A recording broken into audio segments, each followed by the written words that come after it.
Buonasera a tutti. Good evening and welcome to the Italian Radio Hour. Io sono Viviana and I would like to welcome back our regular listeners and also welcome any new listeners. Also, be sure to like us on Instagram and Facebook at Italian Radio Hour and to subscribe to our YouTube channel to catch up on any past video interviews. Vorrei dare il benvenuto ai nostri ascoltatori da tutto il mondo, grazie per essere con noi anche oggi mentre continuiamo il nostro viaggio per l'Italia e la cultura italiana. Today, I'm thrilled to welcome two extraordinary guests who share a deep love for food, family, and culture. Chris Fennimore is a celebrated television personality, cookbook author, and storyteller who has been bringing families together through food for decades. Laura Magone is an accomplished entrepreneur and advocate for preserving culinary traditions, especially those rooted in Italian-American heritage. She's the creator and administrator of the Wedding Cookie Table community on Facebook, a page which counts 325,000 members. And together they embody the heart and soul of food as a connector of people and a keeper of memories. So stay tuned, don't go anywhere, ma prima pubblicità. Parli italiano? Do you want to learn, improve, or master your Italian? Istituto Mondo Italiano can help. Located in the heart of Regent Square, Mondo Italiano offers small group classes and one-on-one private tutoring in person or online to help you learn Italian in no time. Visit us online at istitutomondoitaliano.org. Welcome, Chris and Laura. This is going to be such a jolly episode for our listeners and viewers. So how are you today? I'm doing great. Every morning I wake up is a great morning. Doing great. Happy to be here with you. So I would be surprised if the two of you have never met in person, because you are indeed, you embody what we have come to love and appreciate: food, traditions, storytelling, and so forth. So can you tell me if you have met at a specific occasion, and do you remember when? Laura, you could tell the story about coming to the station. Sure. I think everybody knows Chris Fennimore. He is a legend who walks among us. But when I was just starting the Facebook community, my goal was to do actually a documentary on the tradition of the cookie table. And so I went to see Chris for some advice. And what I remember Chris telling me was that when he selected people to interview, he was particularly interested in school teachers because they're such great orators. And that was an honor to be welcomed to WQED to get to meet Chris. Well, it's not hard to meet me. You just go down to the Giant Eagle, and I'm there like 3 times a day. And then another time I bumped into Chris. He came to Denora for a fish fry, and he was carrying in a loaf of bread. I always take that loaf of bread with me wherever I go. It saves you. So actually, obviously your personalities everyone has come to love. But I would like to maybe let's start with Chris now to tell us a little bit about yourself, where you're coming from, a little bit of your background, and then the same question for Laura, just to, if by chance there is still someone out there that knows little about the two of you. So go ahead, Chris. Well, I'm a Brooklyn Italian kid. Although, I mean, my family used to say I was half Italian and half Sicilian because my mother's family was Sicilian, and we lived with my grandmother, my mother's mother. So we were more ensconced in that Sicilian side than we were on the Napolitan side, which was my father's family, who are much more Americanized. So I got all of my background in Italian tradition from my Sicilian family. So the foods that we ate and whatnot were all very traditional, and we had the traditional holidays, the Feast of San Giuseppe, and we would make the cream puffs. My mom would make them. My father's name is Joseph. My son's name is Joseph. Joseph is in our family. Things like that. And then I I lived in Brooklyn until 1985. Mm-hmm. And then I made the switch over to Pittsburgh and came to work at the WQED. I used to work at WNET in New York, but not cooking. You got to understand, I had never got into cooking on purpose. It was a total crazy thing. You turned out to be a pioneer in that industry. No, I mean, there were a lot of cooking shows already, like Julia Child and Jacques Pepin and so on. But it was before all of the cable TV shows that were on, and the change in our show was that all of the recipes, or most of the recipes, came from our viewers, and we would invite them to come on the show, and for 15 minutes each, they could be Jacques Pepin or Julia Child. They would be on television telling their stories, because what I realized was that the recipes that were being sent in were always accompanied by these long letters explaining when and how and who these recipes were connected to. They would talk about, this is my Aunt Margaret's recipe for stuffed zucchini. My Aunt Margaret never married, so all this already you're not on the recipe. You're part of the family and the recipe. And Aunt Margaret used to come to our house. She was for Thanksgiving, and she wanted to feel like she contributed. So she would bring these stuffed zucchinis. We never liked them. And so now you have this picture of this aunt that comes. She brings something that nobody really likes. And then the letter goes on to say, now that Aunt Margaret is gone, we still make the stuffed zucchini every year, because it was about their loving their aunt. The food is not about the food. It's about the love. It's about the sharing. It's about being around the table. And I thought, there's no TV show like that right now. This would be unique, and it was. And for 31 years now, we've been inviting people to come to the station and share their recipes and their stories. And that's how QED Cooks got started, and how it's going to run its course. I volunteer to come there. So, Laura, I'm sure you appreciate what also Chris has said. We're going to talk a little bit about you, because you work for the Historical Society in Monongahela, or you are like anything that has preservation, history, and so forth. In addition to being an amazing entrepreneur yourself, is kind of your bread and butter, and what fuels also the energy of the community on Facebook that I'm also part of. So Laura, tell us a little bit about your background, your family, and also how this idea of creating this beautiful community, very supportive. That's what everyone comments. First of all, there's a huge amount of work behind it that we know you're doing. So tell us a little bit about your family and this wonderful community. Sure.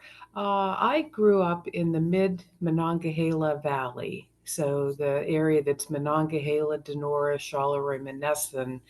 And when I was born, it was still an industrial area. So it was bustling with the steel mills and the related industries. And I am so blessed and fortunate to have been born into a family where my four grandparents were all Italian immigrants. So on my dad's side, they were Southern Italian, both from Calabria. They met when they came over here. On my mother's side, they are Northern. My maternal grandmother from Brescia and my maternal grandfather from Bergamo. So I was strongly influenced by my Italian heritage. And at that point in time, there was just, it was a bustling area, and I was very interested in cookie baking from the start. I guess I never realized when I was young, I was a teenager, but it's a way of expressing your creativity whenever you are baking. And it was encouraged, it was allowed. My mom was so nice when I was in the kitchen that, she would allow me to make a mess and help with the cleanup, which I so don't like doing the cleanup. But that goes with the territory when you're in the kitchen. Chris is much neater in the kitchen than I am. And just a couple weeks ago, I saw an episode on QED where Chris was demonstrating making panettone, which I had never made. I just go to the strip district and buy it at Penn Mac. But that era, I mean, I distinctly remember being 15 years old and having a Betty Crocker cookbook, the cookie cookbook, which is still so popular, and seeing how many cookies I could make from that cookbook and making these trays. I mean, I wasn't making 20 and 30 trays. I was making 3 or 4 or 5 trays and delivering them, with my parents' blessing. And, with my dad being a steel worker and my mom being a stay-at-home mom, things were not easy to come by, but they always made it possible for me to, have the ingredients that I needed. And that's kind of how it started. What I had no idea of at the time was that cookie baking, and particularly making these cookies for special occasions, was really part of our culture. It's part of the fiber of who we are. And that's something that I came back to all these years later. So that's kind of how it started. Yes. And then, if I remember correctly, there was probably a delegation or some sort of exchange from Italy to Monongahela back in the day. Do I remember something correctly about Oh, that? Oh, there's a strong Italian influence in the Monongahela area. And I think it was, I forget exactly how many years ago it was, that a delegation of over 50 people came from a tiny village in northern Italy, Ono San Pietro. And they came to visit, and they became Monongahela's sister city. And then a delegation from Monongahela went back to visit the folks in Ono. Mhm. So yes, there's a strong influence in my hometown. Let's talk a little bit. Chris, probably I never told you, but when I first came to Pittsburgh, I came to know the city through the videos that you and your other partner in crime, Rick Seaback, had produced. And Uh-huh. That's, I would go and find places, even the ones that are no longer there. It's kind of trying to picture an image. So your career, is really that your storytelling, and you are so engaging. Um, and you express it through food, you express it through knowledge of the city. You also express it through music, because if you don't know, Chris is an amazing musician and banjo player. And so if you happen to know, when he tells you so to be at the Alt Club in the north side, you will see another talent of Chris Fennimore. So let's dive in a little bit about your connection to music. Um, Well, there yeah, was that's my anyone secret life. musical? Mhm. When people who know me as the cooks, they find out that I played the banjo. That's my secret life. For all the people that I play music with, I tell them that cooking is my secret life. So I have these two different worlds that I live in. As a matter of fact, last night I was just at Acrisure Stadium playing with Dixie Doc and the Pittsburgh Dixieland All Stars. It's a Dixieland band that I play with for the Children's Hospital. It was a special event for them up there. It was wonderful. And my wife always says, "Boy, when you play, you always come home happy," and it's true. Music really energizes Medicine, yeah. me. It's like the feeling you get when you make a great dinner and people sit down and enjoy it. Mhm. That's the feeling I get from playing music and seeing people vitalized by the music and the rhythm and whatnot. So I've always loved that. And I started playing the banjo back in 1966 or 67 when I was still in college, and I needed to make some money in order to finish my college degree. And I found a job at a place called Your Father's Mustache in New York Mhm. City, down on West 10th Street and 7th Avenue. And as they say, the rest is history. I started playing with them and played with them for many years. And then I formed a band of my own, and we played around at different. It was very popular to have those the kind of club where the people sang along and they ate peanuts and threw the shells on the floor and drank pitchers of beer and clapped their hands to the songs and sang along and Heart of My Heart and 5'2" and all that jazz. So It's really been fun, and I still enjoy playing that music. Laura, I'm not going to ask you if you play the banjo, but if you, but if you play an instrument or anything, feel free to share. We want to know it all. Uh, the question that I had for you is why do you think the cookie table resonates so deeply with people, especially in the Italian American and also other cultural communities? Because we started to see members from other countries as well. There was a beautiful display.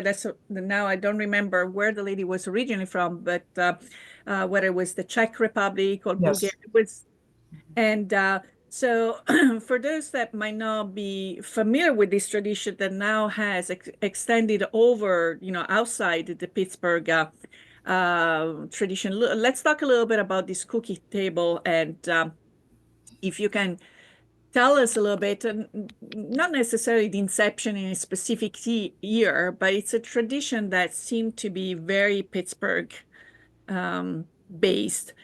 So tell us how it started, why these cookies, the culture around it resonates so much into the community, and we'll continue on that direction. I'll have a couple more questions.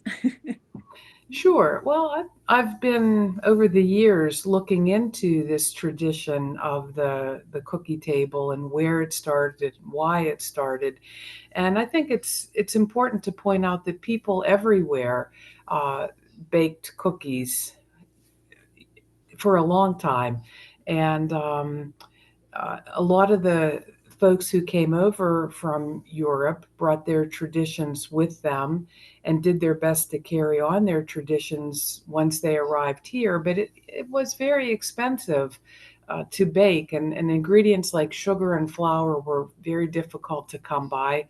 It's nothing that we can take for granted, but people began to they were living near each other, they were sharing their traditions with each other.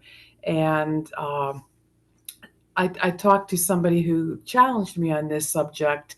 Did this really only happen in our area? And I don't think that it did. I think that everywhere that people arrived from other countries, they were trying to maintain their traditions and carry them forward and keep them with them.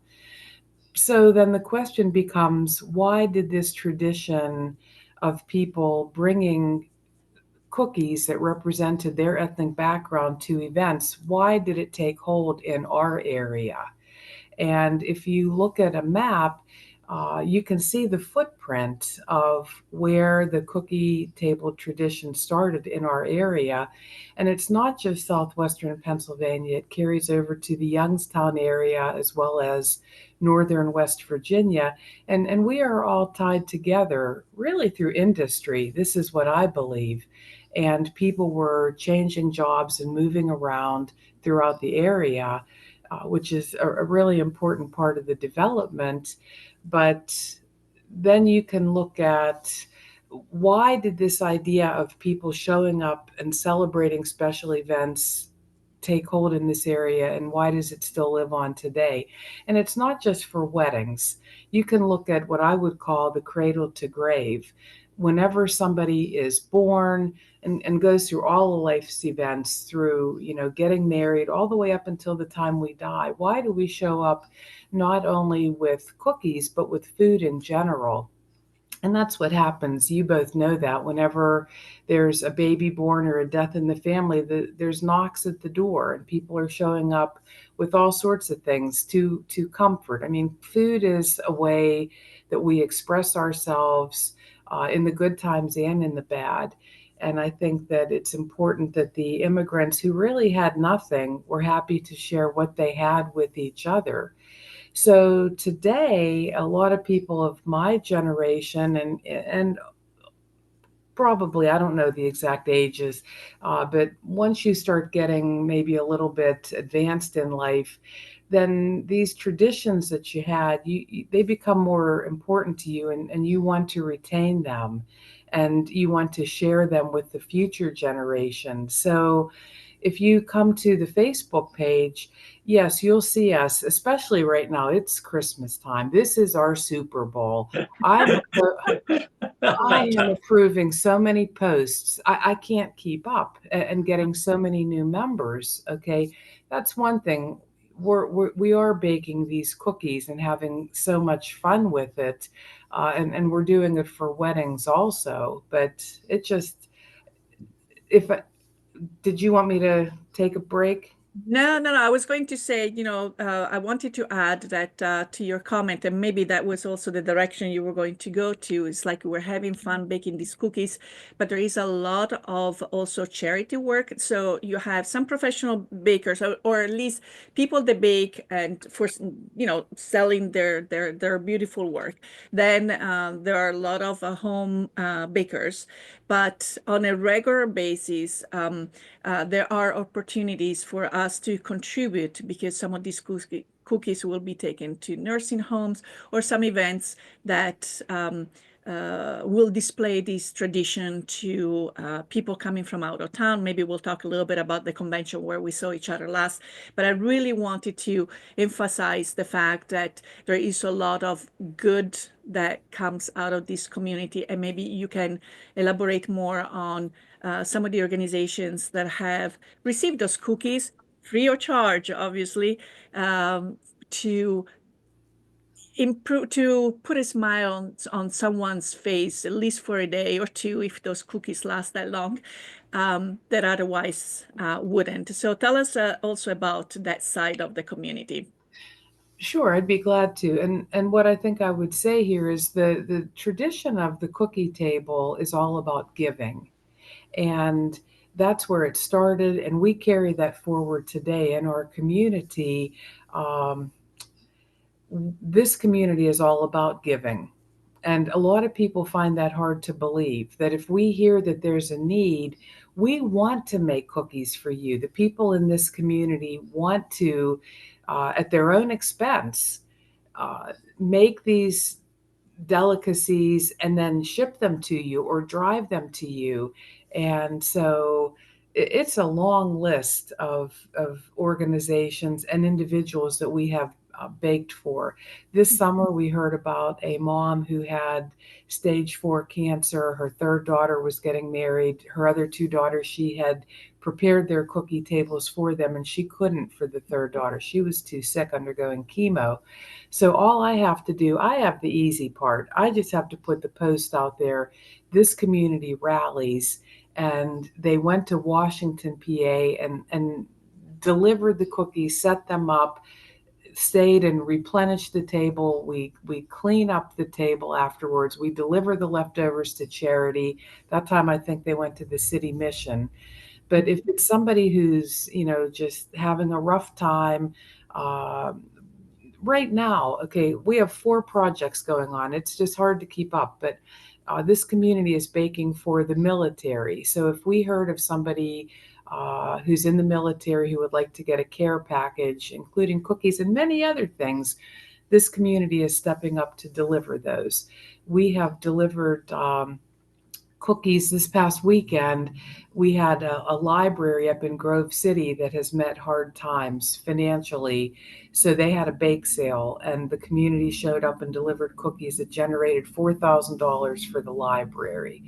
Then we had a dance for folks with intellectual disabilities out in the Uniontown area. There was a dance in Hopwood, and we had about 300 people showed up, and this community sent about a dozen cookies per person.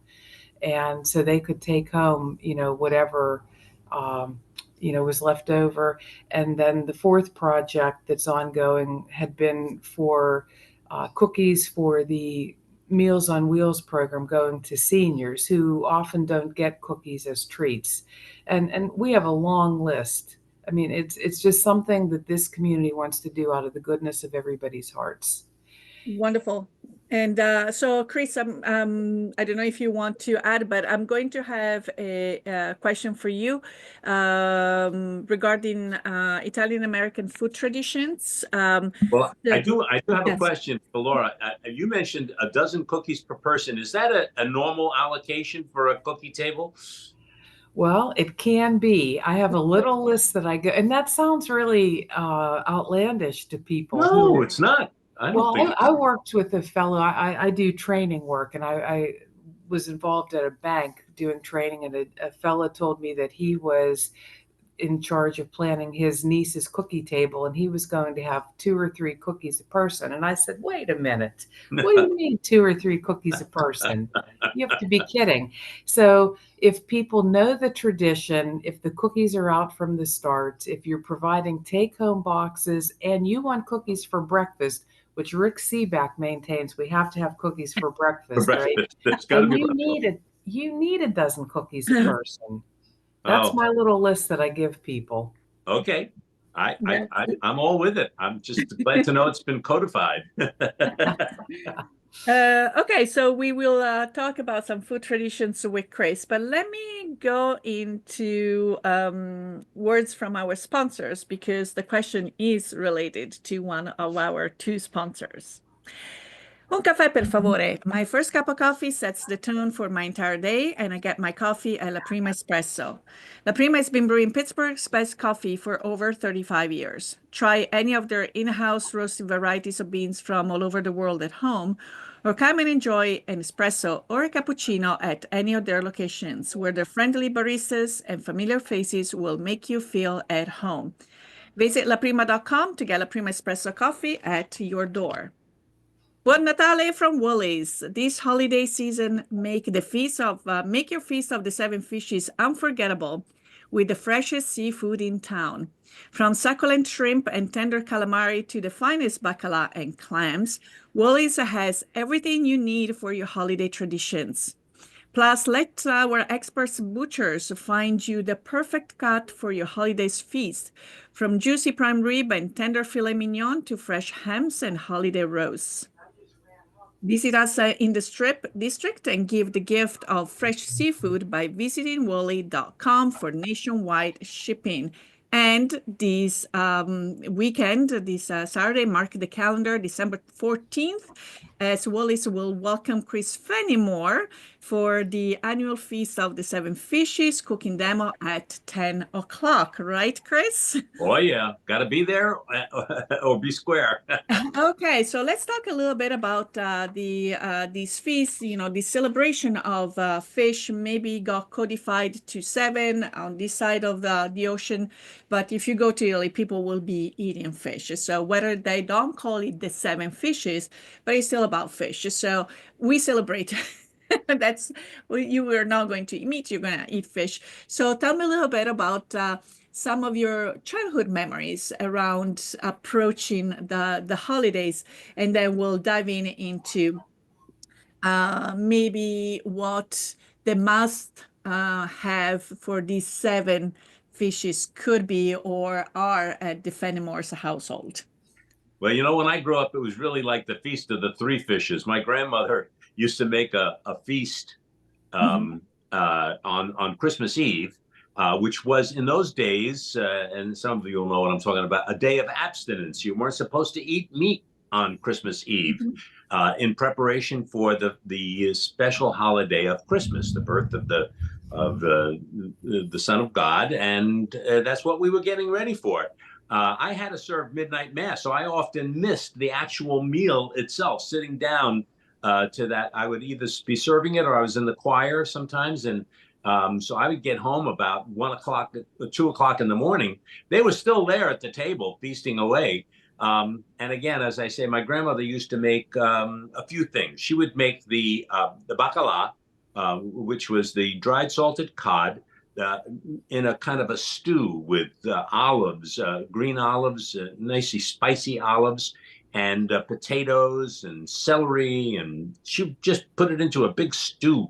And I just remember how much my dad loved that. And he loved the potatoes more than the fish because the bacala, you know, was dried salted cod. And he always said, it's like taking an ironing board and trying to soak it until it's soft. It never gets soft. You know, the water would be running on it for a week in the basement, and it was still like it was like an ironing board. And then she would just chop it up to pieces and whatnot.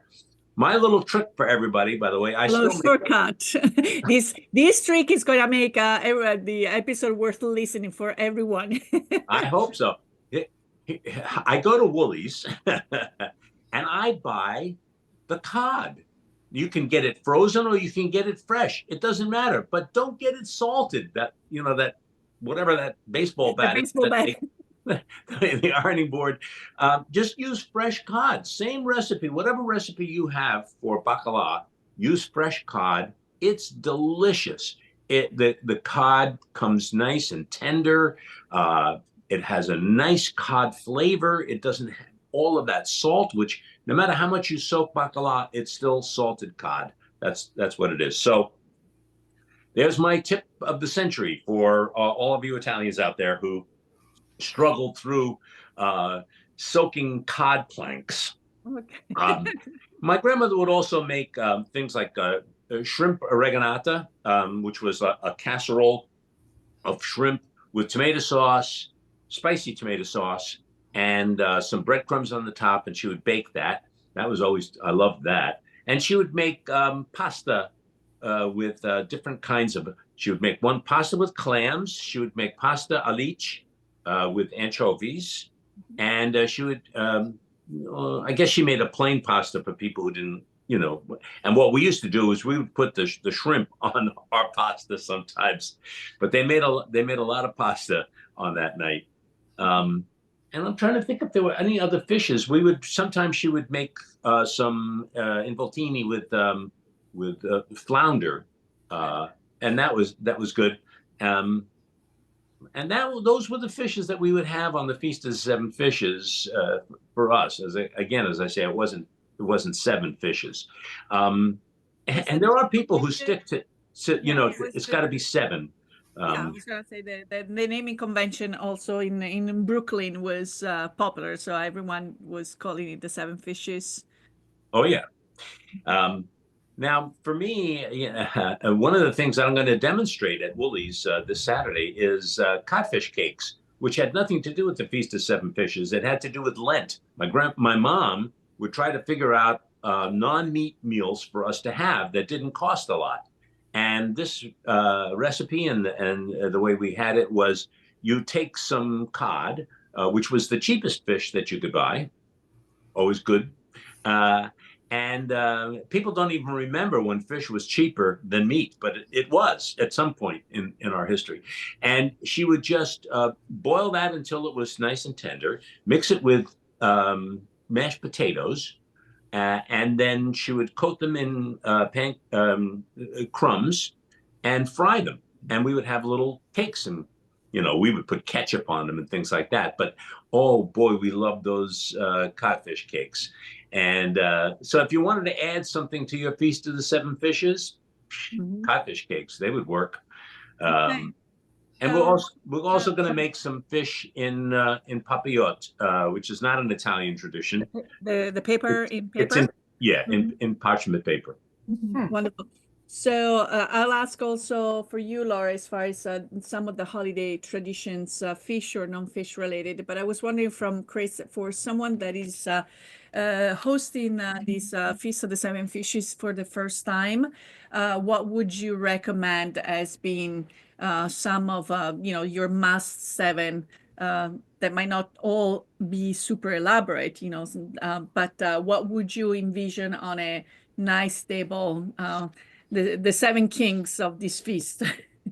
Yeah, I would probably stick with the things my gram did, and that was, have a variety of pastas, and then to have some specialty dishes like the, as I said, the flounder involtini wrapped around, or to have the bacala and shrimp, and pasta così. That's enough. Yeah, and you probably can appreciate it because Chris and I have, or at least I have had the pleasure to spend some time with Chris in Rome because his daughter lives there. And when I go back home for my celebration of Christmas, which is coming up soon, if we are there at the same time, we have managed to connect. But we have this beautiful market by Termini station. There's now there are two markets. The one closer to Chris in Testaccio, where he has his favorite vendors, and because he has established that beautiful rapport and of friendship, it's not just a customer, vendor, and so forth. So he's part of the family there. And then the one closer to me is the one in the Esquilino that is closer to the train station, where now has become an international market. So It's my fabulous. It's yeah, my dad fabulous. is Crazy over there. a great food lover.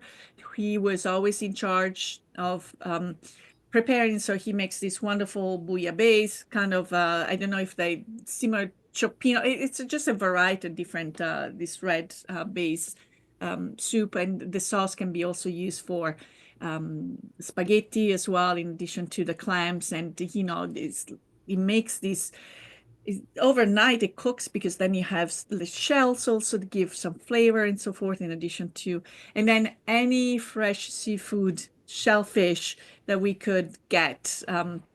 So we might have exceeded the 7, but it was never intentional to get to a number. But definitely, that's what I'm looking forward to on the 24th. Laura, your traditions, seafood or non-seafood related, what can you tell us about your childhood memories? Well, I want to go back to bacala, and I want to say that I agree totally with what Chris is saying. And in my neck of the woods, bacala was not only the salted cod, but it was a name that you would use to call someone, and probably a disparaging name. It was not a good thing to be called, hey, Well, the bacala. bacala. Yeah, like yeah, we have different words for that, but say un bacalao. Yeah, yeah, yeah. Faccio del So bacalao. I have to say, now on my mother's side, her parents were from mountainous regions where I think it probably was not easy for them to come by fish and seafood where they were. I mean, when I visited there up in the mountains, I was waiting for Heidi to come running out. That's just what it looked like there. So my mom's parents did not have this tradition. I was lucky enough, though, that an aunt who married into our family did have the tradition. And so on Christmas Eve, we were up the street at my aunt's house where she did this wonderful feast. And a couple of the things that she had uh, definitely smelt. There would be smelt involved and squid, but it's just something that you started looking forward to. And but to go back to this lineage thing, I wrote to my dear cousin and friend in the Bergamo area, and I asked her about this tradition, and she knew nothing about it. And so she went on Wikipedia and looked it up and sent me the big definition of what it was, which I knew what it was, but it was just kind of funny. But uh, we have a lot of traditions. People think it's unusual that for the major holidays that we always have pasta, some sort of pasta, with whatever if it's a turkey or a ham or whatever it is. And we were just talking about this when my mom made them by hand, and she tells us how she would put them in the corner of the room and let them dry, and none of us ever died from these things sitting out for a couple of days. She reminds us of this all the time. But her as a side dish for ravioli, it was a dozen a person and a dozen for the pot.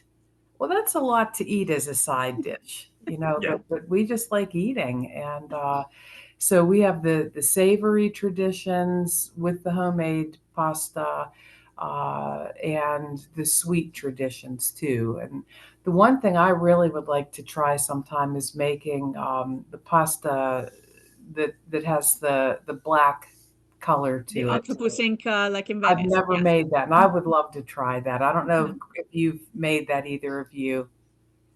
I haven't made it, but I would love to. Yeah. Yes, I Well, maybe. actually, yeah, I like to when we have our pasta making classes, one of the things that we do is we teach people how to create a beautifully colored pasta with natural ingredients. Hmm. And so the octopus ink goes also into the dough to create the black noodles, and so that's what we show. And so it's an interesting, yes. So it's not just what goes on to the pasta, but actually the color of the pasta has to Right. have that beautiful bright black color. So talking about must-haves, those cookie trays, they're going around during the holidays, people bringing it to families and relatives. And I do have a few students of mine that are super bakers. So every year I kind of count on that generosity. What would you say, Laura, a kind of exemplify or represents? I should find easier words for me to pronounce. I don't want to say traditional, but a cookie tray, like a must-haves in a cookie tray. Well, in this home, my mom, her staples are the biscotti and the pizzelle. And if she just had those, we would be happy. That would be enough for us. But whenever you look at it, you're looking at having to have sugar cookies that are decorated, um, the peanut butter blossoms, whether you're in the camp of liking the Hershey's Kisses or the Ceres blossoms on them, some of the lemon ricotta cookies. Gee whiz, there's just so many. And I think you want to have color and variety. If you can make the little candy cane cookies that Uh-huh. curl, there's just, it never ends what you could put on these things. So See, do for me at Christmas time, the specialty was my mom's making strufoli. uh-huh. And Yep. it would make them in little little Mhm. balls of dough that they would Mhm. deep fry, and then they would soak them in honey and Mhm. sugar, I guess, sugar water with honey in it. I don't know. I'm going to make them this year. Yeah. So I got to look up my mom's old recipe, It's and then they would shape them into like cones or Mhm. pyramids and sprinkle colored sprinkles on them, and they would put them on like on the table in the dining room, Mhm. and all the days leading up to Christmas, we would be picking little ones or twos, and they wouldn't notice. They'll never know that one or two is gone because there's like 100 in this thing, this gigantic structure.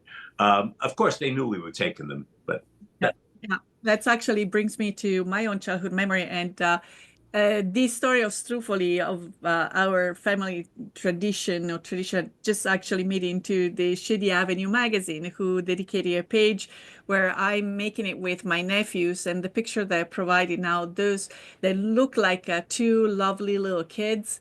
Well, now they are 17 and 18. So whenever the magazine came out, I took a picture of the article, and it said, Viviana, well, they call me Zia Viviana. That was the best time ever. And they're already booking their truthfully making session as soon as I get off the plane. But the story that I was sharing in the article is that my paternal grandmother was from Avellino. So the Campania region has been a little bit where you see this truthfully tradition, which has trickled down all the different regions, mainly in the south, with different naming conventions as well. So she was from Avellino, but once married with my grandfather, they moved to Puglia, to Foggia. And Rome, Foggia now is probably 5 hours. Back in the day when you're, 5 years old, it sounded like 24 hours in the car.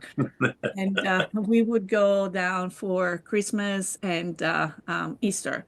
And for Christmas, my grandfather worked in a bank, so he was all about numbers and preparing and having knowing exactly how many. My grandmother, who was a stay-at-home grandmother back in the day, would make beforehand. And so they had this storage room with shelves that by the time we got there, it was already filled with all the delicacies, sweet delicacies that you can possibly imagine. So kind of a cookie feast just for us. Well, the funny thing is that so there is three of us. So there is my brother who is the eldest, and then my sister, the poor victim between the two of us because we were always up to pranks and things like that. So we get divided into the different bedrooms. The three of us in one bedroom, my the storage room, the cookie room in between, and then my grandparents in the other room, and my parents in a different room. Oh, my grandparents were snoring so loud. And at some point, my brother and I just couldn't sleep anymore. So the two of us who were always dynamite was like, what are we going to do? What are we going to do? Well, we started to go into the storage room and for me, on my tippy toes, trying to admire all the delicacies. Well, that was the first night. The second night, we got a little daring. Okay. There were indeed also plates of struffoli that because of the honey, they don't collapse, right? So if you pick one, it's not like a Leaning Tower pizza where they're going. So Right. here, one from another plate, a cookie here, a cookie there. This went on probably for 3 or 4 nights. So finally comes Christmas Day. All the cookies are coming out. My grandfather, who was always very properly dressed and so forth, has with great sense of pride, goes around the table. We had also my great grandfather still alive. Okay. And he starts handing the cookies or people, and then he comes to me and my brother, and he says, "Do you want some cookies?" And we were like, "Yes." And then he did. It was the only time that I saw my grandfather did a little gesture that was not super polite.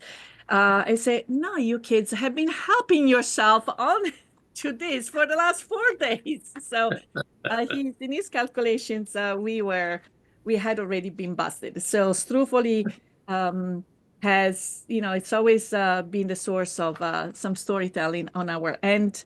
I love to make them. And actually, I did find a picture of my great grandfather. That's me. And I don't know, 4 years old, maybe. So, Wow. Yeah. yes, holding my hand. So, very special memories. If you do have a couple more minutes, I would like to talk about books. Okay. So, Sure. Chris, I would like to start with you because obviously you have published a variety of books. You have also your own. And tell us a little bit if someone were to build some, their library of with your publications, or what would you like, or present a gift to someone buying, which ones would you choose, and maybe why? If I can, I know that you would say probably get everything if you can find them, because sometimes some of the first ones, the collections of recipes, they're hard to find it. Probably you, Laura, the same thing for cookie recipes and books. It's so hard to find some of them. But Chris, what would you Well, recommend? here's the thing. I would encourage everyone to do what we did in my family, and that is to find the older members of your family Mhm. and to force them to give you the recipes for all of the things that you enjoy and make your own family cookbook. Mhm. And that's the one. Hold on 1 second. I could. Uh-huh. Here it's coming. I know where it is. It's always right by my side. And here it is. The Fennimore Family Cookbook, Mhm. not available in stores. Um, but because in here is my mother's recipe for struffoli, my grandmother's recipe for everything.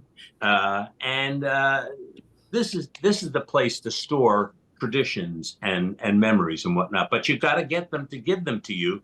Um, it was really like pulling teeth with my mother and my grandmother. They sometimes they would tell us the wrong recipe, and we would catch them. We would say, no, wait a minute, you don't do that. I've seen you. I've watched you. And they go, oh, yeah, well, sometimes I do that.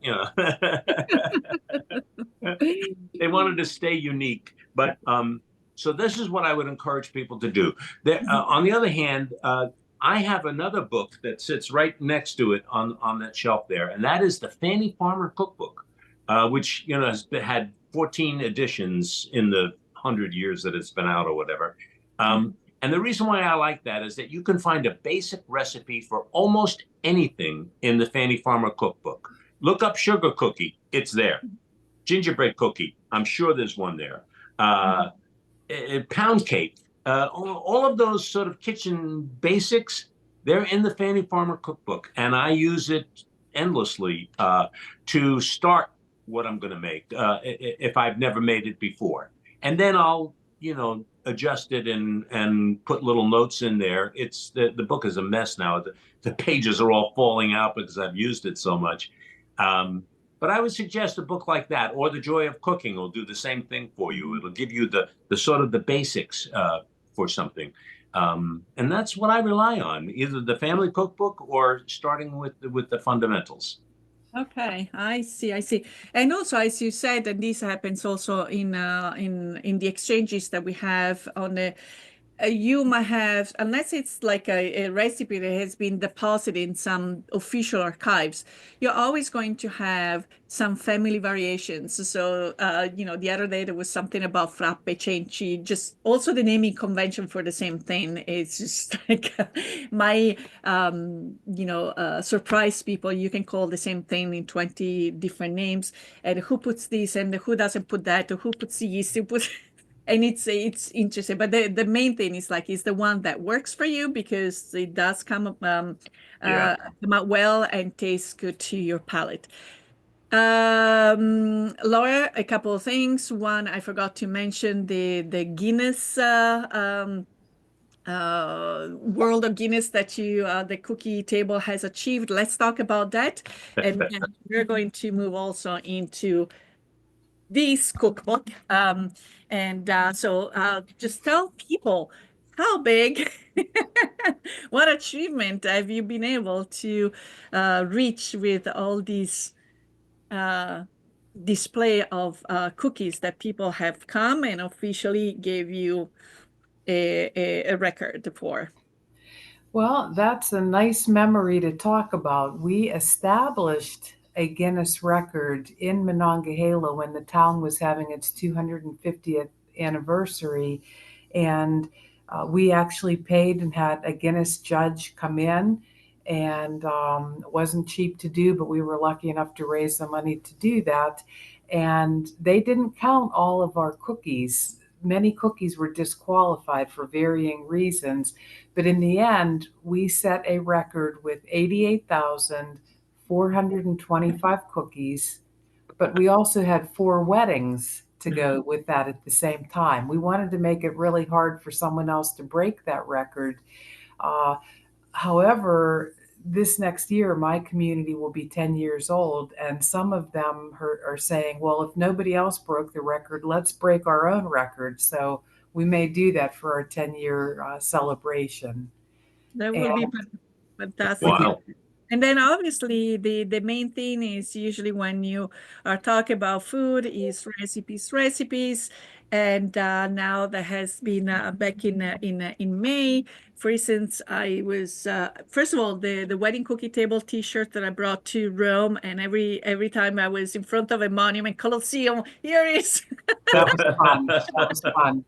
And I love the museum, the Garum there. It's a free museum, but you have all the artifacts, any possible cookie cutter, tray, baking device, or much more in just one place. But tell us a little bit about the birth of the recipe book. Well, what happened whenever we have these gatherings of our community, and to date we've called them the Cookie College, And it's a time once a year whenever our community can come together and everybody can meet each other. And of course, the centerpiece will be these cookie tables that we put out.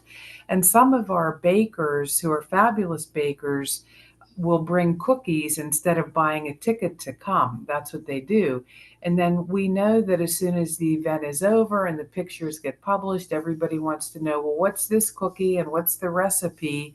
So we created a PDF so that people could download it. That was the original intention, but it's a big book, and it was too thick for people to print on their own, especially in color. And so we started making it available, and we did this for the first time from our May gathering, and then we had another event in August that was because we had so many people on the waiting list after we held the first event, we had a second one. So we have a Christmas book that we put out, and it's even bigger. It's like over 250 pages. And so we've worked with a printer who can make these for us at a reasonable price, and we make them available to our community members. And what's so nice about these books uh, are that we are collecting history of cookie making. And I think what Chris said is so important about gathering your family recipes. And in these books, and in Chris's books too, you'll have a lot of recipes that you might not find in other places. A lot of people who come to the wedding cookie table community come because they are looking for the family recipes that Chris is talking about. And they'll come and they'll describe them to us. Well, I remember it was this color and it was this consistency. And I love more than any other post whenever someone comes looking for this old recipe, and our members, somebody always knows what it is and they always share the recipe, because our members do share recipes, and that's so important. Yeah. And if the older people are still alive, ask them, sit with them while they make the cookies, because a lot of times, the old recipes will be, well, you put in 3 blue mugs of flour, and Right. unpack Exactly. that and say, well, okay, what does 3 blue mugs transfer for, that after the blue mug is gone, I can still make this? So, Chris, that was so well said. Yeah. Yeah. I We've think actually received recipes that had things like that. You put a water glass half full. What water glass? I don't know. I know that's funny. That's why sometimes my preference in grams, teaspoons or wherever. But the cup is okay. Is it the official measuring cup or your coffee cup or whose cup? Right. But anyway, even the trial and errors are still part of the fun, right?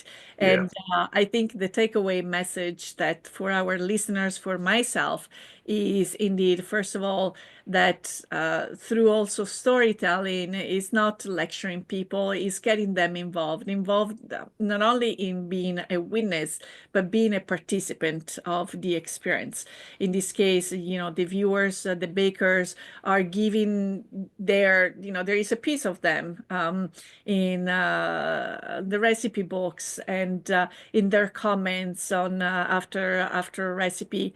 The importance of family, because family might be just beyond who you're related to by blood.